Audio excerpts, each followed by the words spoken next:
So today we have with us Mr. Abishek Kumar Yadav, founder, chairman, and academic director at Griffins International School.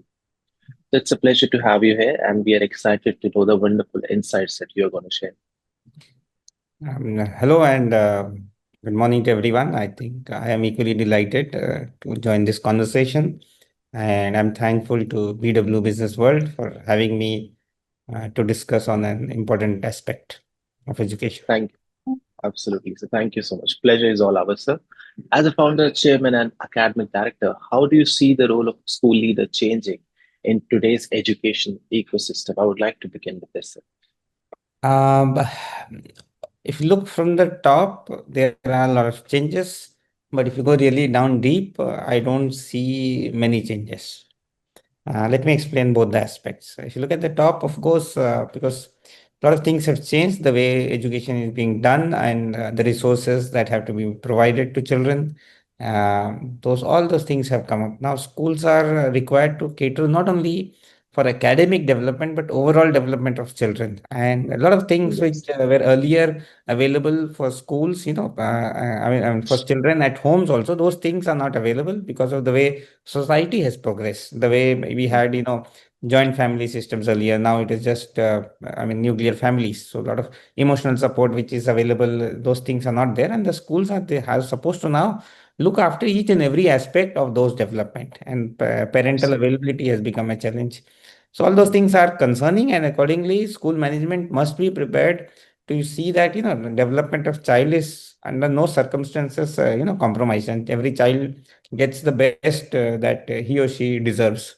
So that way, the role of school management has remarkably changed. School leadership, also I would say, and the way teachers work, that also has changed completely. The earlier teachers were givers of knowledge. Now they are just felicitator in the entire process, and their job is just to see that conversation happens properly, some knowledge is given, and then deliberation. A lot of it is happening, and the methods of pedagogy, pedagogy has completely changed the way we teach children, all those things. So a lot of changes have come, and leaders have to adapt and lead by examples. But where it has not changed, first and foremost, earlier also it was when the child graduates, he is expected to be an ideal citizen, ready to take on the higher education and proceed beyond. And character building, role of a person in the society, all those things are still same.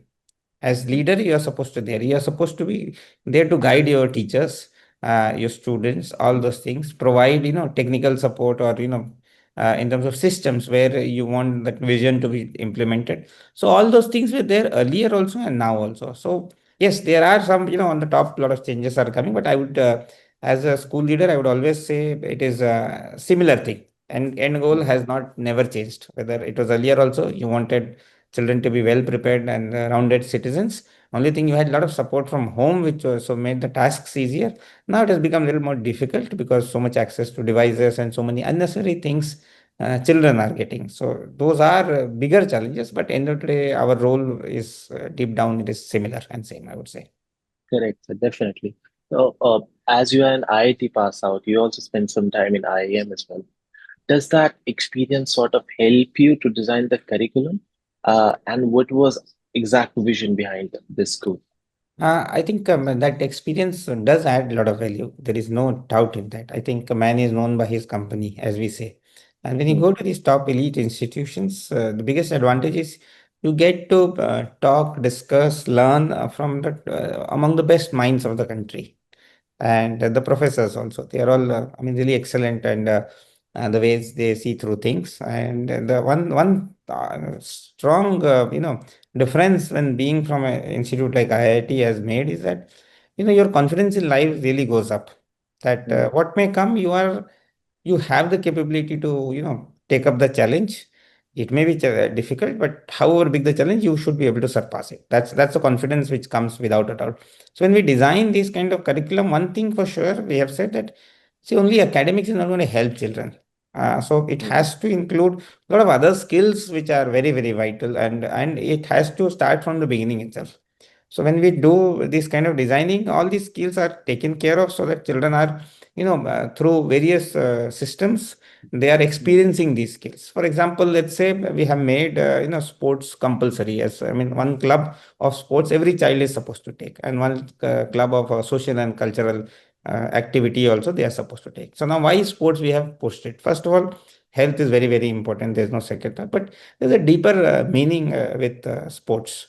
As I said earlier, you had joint families, so a lot of team spirits, working in a team, all those things we mm, already learned with so many brothers, sisters, and so many other people at our homes. mm, But now those things are not there. So unless children learn to work in a team, they will not be able to become leaders in life.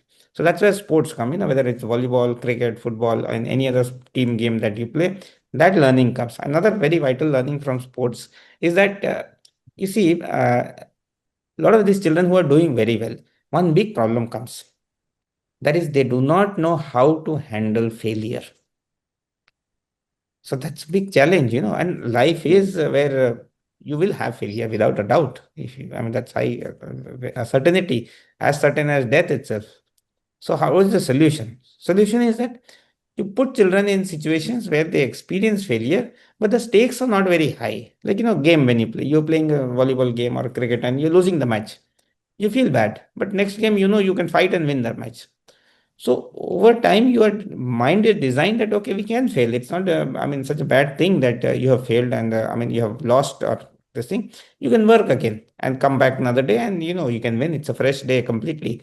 So that makes a lot of difference in the lives of children and how they approach failure in life. So that is why when you are in these institutes, now you know that, and if you want to teach children entrepreneurship, then so I mean failure is the norm. I would say without mm. that, no entrepreneur has ever succeeded.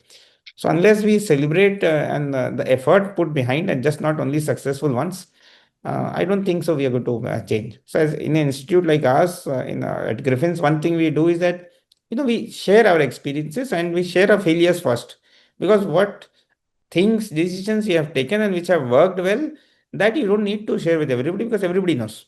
I mean, that's doing well, everything. But things which have failed also, I mean, as a leader, I take the first step and share, okay, this was an idea which we tried to work out. It did not work out. What are the learnings from us? And I accept this failure and I'll try to improve upon it next.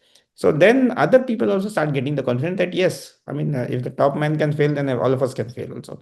And it's not taboo that you have failed something. So these experiences have brought these things, and after learning from other peers, also we have come this, and it is bringing a lot of change. And children are, happier that I mean, at least they are not so much concerned that no, they have done failed and or missed this time, so or lost something. So is it end of the world or nothing like that? World is very big and life is very long, and Mm. winning and losing are part of the puzzle. Absolutely. Mr. Yadav, you rightly said that education nowadays is not restricted to the books only. It's beyond the books as well. So, which takes me to NEP 2020 actually, which brought a major shift in Indian education. How has your school adapted its curriculum and pedagogy, and what steps are being taken at your school to integrate technology and experiential learning in the classrooms? That's a good question. NEP, if you look at it, a lot of stress has come into, experiential learning among children, multilingual learning, and a lot of the top schools in the country were doing many of the things which were already asked by NEP. So that we had a, I would say, in a sense, head start in whatever they have come up with it. I mean, I loved especially two aspects, I'll say. One is experiential learning because if you look at the kids nowadays, whether we like or not, most of them are spending a lot of time on digital devices. So I Yes. tell my teachers, your competition is not the tuition teachers which children go and take outside. It is the YouTube which is taking. So children, I mean, which teachers on YouTube which children are enjoying and they'll want to learn from them only. Exactly. So to keep ensure that children have attention in the class, unless experiential learning is there, they will not. And we should certainly, I mean, no teacher should try to become like YouTube teachers because that is not our purpose. Our purpose is not to entertain children. Our purpose is to educate them properly, tell them what is right, what is wrong, and how to approach any problem that is there. So that one thing what we have done, we have increased experiential learning in different aspects, in different subjects, and integration of different subjects also is very very important because I feel Now that because we have around 6 hours time is what we have when a day school generally runs. Residential, of course, we get more time and we are lucky with that. But for day students, what happens is because you have limited time, you have to ensure that you are able to carve out time so that you can pick up on these skills. Life skills are very, very important, and if we use school cinema so that and they watch some movies on that and discuss on it. Very simple problem was example one week I had been part of a class, wanted to see how it was going on. So it was, whether we should share the professions of our parents with our friends. Now, generally, if your father is a doctor, a businessman, you will be very proud to share with him. But what if your dad is a pani puri wala, or he's Mm, a, let's say, he's a this thing cleaner on the streets? Should you be able to share or not? So, I mm, mean, should you be ashamed that he's doing this kind of job? So it's a very important question that had come up. And so we sat down, we discussed all of this, and I shared with very important point with them that see, I mean, your parent, first of all, if he's not doing illegal work, you should be very proud, because then otherwise so there's no question about it. But if he's not doing mm, illegal work, he's paying for your education, putting you in a good school, ensuring that you are getting a decent meal and whatever things you require, necessary things. You should be proud of him. Rather, people who are working at lower, I mean, group D and other challenging positions, the children should be prouder than, I mean, are more proud than other parents also, because it's they are putting harder work, more challenging situation, but still they are able to ensure that. So this is one mm, thing was a very interesting learning. Like that, so many other, like should we judge whether a person is dark looking or fair or from mm, northeast? Like these are a lot of small things which we show movies to them and then we just deliberate. So that is another one which has really brought about a lot of change among children, because now they are trying to be in that position and understand those things. Because when we teach moral science, people don't, because unless you are in that position, you are not able to appreciate and understand. mm. Racism is something which nobody will understand unless you yourself have experienced it. So Absolutely. that is very, very important. So these things help, movies help us in a big way. That of course completely you may not be there, but still you can see it in a different way, and that gives you, some sense of understanding that what challenges can, I mean, and emotions, any person who is being bullied or anyway, I mean, discriminated against for whatsoever reason. So those things we are doing, and it is bringing result. I mean, yes, it takes time, but I would say I'm delighted with the progress that is happening, and experiential in terms of, robotics, all those things we are allowing our kids to do, explore new things. They've started doing 3D printings now very well, and in fact, all the guests who come to our school, we don't buy any gifts; we 3D print it and give to them. So, Wow. so, so they are very delighted. They make statues of Buddha, Lord Ram, Ganpati they had made, or even school image also, building replica they had made. So the very interesting thing, and children are enjoying it, to do and create new marvels. Mm, definitely. Sir, I largely agree with the point that you discussed about profession, that it is very essential to teach them young, because I think this taboo still exists in India. Unfortunately, wherever you go to the Western world, I think they treat each and every profession equally, and which is a correct thing, I think. And if we start teaching them these small things like talking about racism or talking about any other things which are really important in life, but we usually ignore. So that is a really great point that you mentioned, and it's glad to hear that the school is following that in a very young age. So I would like to discuss about the recent developments now, with growing discussions around progressive education reforms like removing the backbencher concept. It was recently discussed, as seen in a recent Malayalam film, and installing CCTVs in classroom for safety. So, what are your views on these trends? Do you think that they are good, or there should be some changes? Then they should be implemented. What do you think? Um, uh, See, safety, first of all, is paramount. There is Mm, no second thought about it. I tell openly that no cost is high enough for safety. First and foremost, as a school, we have always prioritized that because, I mean, for a school, we have about 2,200 kids, but for a parent, the child is only one. So that absolutely. way, we have to think every child is special and unique, and we have to take care of them because we are parents of children at school all teachers and management. Mm. So we have CCTVs from beginning. We have been having CCTVs across all the classrooms. Buses also we have female attendants in buses so that girls feel comfortable while traveling. And in fact, seat belts also are there. Every seat in our school bus has a seat belt because in case of any incident, seat belt offers the highest level of safety without a doubt. So we do that because though government mandate is not there, but I feel it is our personal responsibility to ensure Mm. that these kids are as much safe as possible. So that we have been doing consistently. We have done audit. We have got the entire premises audited by Bureau Veritas, and we got a rating of 99.40%. So we were very, very happy with that progress, and we consistently do that. So that is first and foremost. Second, very interesting thing that that Malayalam, I think a school in Kerala had done that removing the concept of backbencher. Of course, Yes. there is Yes. no second thought about it. It should not be. I mean, this concept should not be there. The backbencher. Because and taboo with the backbencher also should not be there, first of all, because every child is equally deserving to get the attention of teachers and True. to be appreciated and to be taught, ideally to be taught in the way he or she can understand. But when the numbers are higher, it becomes not possible for teachers to do Mm. that. Some we do apply Mm. differentiated learning so that try to That's group. the other side of the story. Yes, Yes. so we have to do that. I mean, there's a balance we have to maintain. Mm. But any formation which removes any discrimination is always welcome. It is a, without a doubt a progressive step, and it should be practiced. We have tried in one of the classes, and maybe after affiliate again we can try.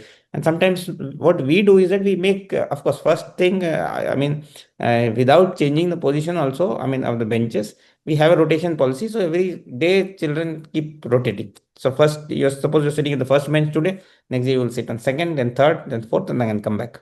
So that way everybody gets an opportunity to, I mean, be in the front bench. So and attention is, of course, in the front your attention is a little higher, but generally we have not more than 40 students CBC which allow, and teachers have enough space to move around to check whether children are studying and doing all those things. So that helps. So rotation is a good process to work on. But for junior classes, we keep changing the way they are seating arrangements itself, because that makes them also excited, and keeps the class little lively and engaging.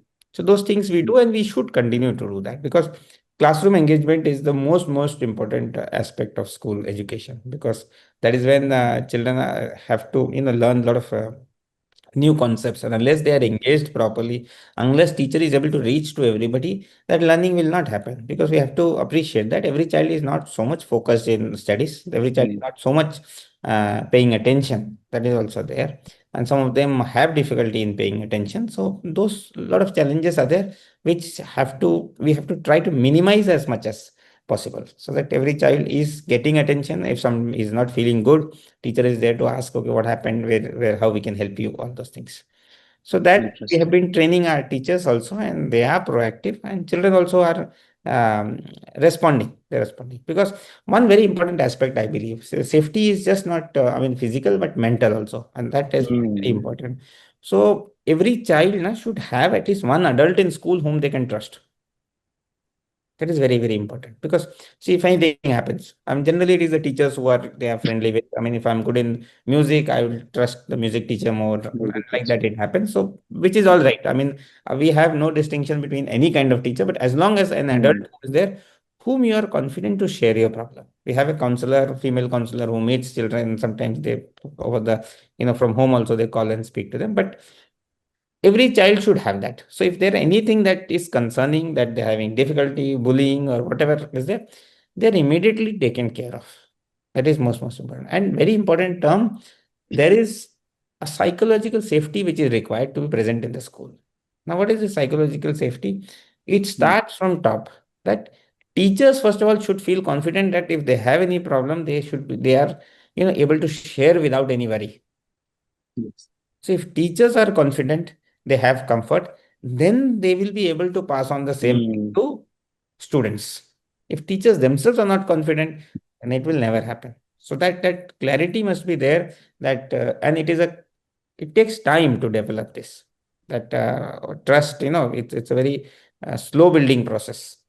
So as management, we have to be always there to see that any incident which creates any challenge immediately is appropriate action is taken, so that the trust in the system always increase, and children feel confident to share that if there is something there, appropriate action will be taken, and it stops the perpetrators also, and also most importantly, it gives the children confidence that okay, we can share and we know action will be taken. Interesting. That's very well explained, and which takes me to the last question, and it's another important thing which I think should be discussed. I want to discuss about soft skills. Like every school do talk about AI, technology, security, mental wellness, inclusivity, but I think when you are in a race, and what helps you win from a 19-20 margin is the soft skills that you have and that you have been following since childhood. So, do you think that enough emphasis is given on soft skills in today's education, and how is Griffin tackling this problem? Soft skill is very, very vital because we don't appreciate it a lot of times. Mm, What is soft skill if I understand? If I put it in very simple terms, it is good manners which our parents try to instill in us from mm, childhood. If you follow that, you don't have to worry in life. But sadly, people don't get enough exposure or whatever reason, maybe joint family is not there. So soft skill is something which keeps you. I mean, and if you have to become a leader, then the soft skill is more important than just hard skill. Because hard skill you can easily, put effort and pick up, but without soft skill, you can never be a leader, first and foremost. And second is that that's Griffins also we understand this point. Seen, and that is why we don't have moral science classes because I see there's no point because if you tell people what to do, they will never do. mm. But if The you same thing. yourself do it, then they Mm, will follow it. So integrity is very important. And what is integrity? When your espoused norms and enacted norms both are same, then you have integrity. As simple as that. So what we say, if we keep doing, then children will trust. Okay, these people are saying, okay, this we have to do this properly. He's also doing it. The chairman is doing it. And principal also will do it. Principal is doing it also. Then teachers will do, and accordingly, children also. So one thing we have always said that follow and do what you expect children to learn, and they will learn from you. That is the most and effective way I have seen, in teaching soft skill to children. That is first and foremost. And of course, then by design also we do that. Like we make them work in certain groups so they know how to work in groups, how to appreciate different viewpoints also. Because one big challenge nowadays is that, not everybody can agree to disagree. And if you mm, want to have an engaging academic discussion or any discussion for that sort, you should be, I would say, mature enough to understand that this discussion is not personal, or if my point is not agreed upon, that means personally I am wrong. It is not like that. It is just that this point may be valid for certain context. It may not be valid for certain context. So mm, that subtle differences are there between, a person understanding that okay, this is for an individual, or from the point of position that person is holding, that person is saying certain things. So like example, principal is, and if principal says something to a student or a teacher, mm, something which he feels or she feels it is not correct, so it's because he is the principal, that is why he's saying. If he was not a principal, he wouldn't be bothered. So personally, it mm. is not any personal issue that anybody has, but because he holds a position, he has certain responsibilities, and that for that he is doing. So those small, small things are there, but we try to explain to them, and this can develop, when you have some debates. Like sometimes, occasionally, you pick up some topic and have a different point of views. Let them hear, and then we can Yes. because a lot of times there's no one straight answer. Most of the times, there are multiple correct answers, Mm, right? So then people letting people to learn that and appreciate that is very important. So these are soft skills which I think children must learn nowadays, most important, and that can only happen by practice. Because I strongly believe any skill we want to develop, whether it is riding a bicycle or cooking or learning or speaking properly or working in a team, all these can be learned, and if because skills can be learned, and how can they learn? By practicing and practicing. When we put people in those situations, they learn those skills. It is as simple. absolutely. So that's how Without we soft work on this skills, problem. yes, Yeah. rightly said. Without soft skills, so we can never become a leader. Thank you so much for all these valuable insights, sir. It was very nice talking to you, and we wish you all the best for all the future endeavors, and all the best to Griffin International School as well. Thank you. Thank you, Vishal, for having me. It was wonderful to deliberate on some very crucial points which you raised, and best wishes to you and your entire team. Thank you for Thank having you. me. Have a good day. Thank you.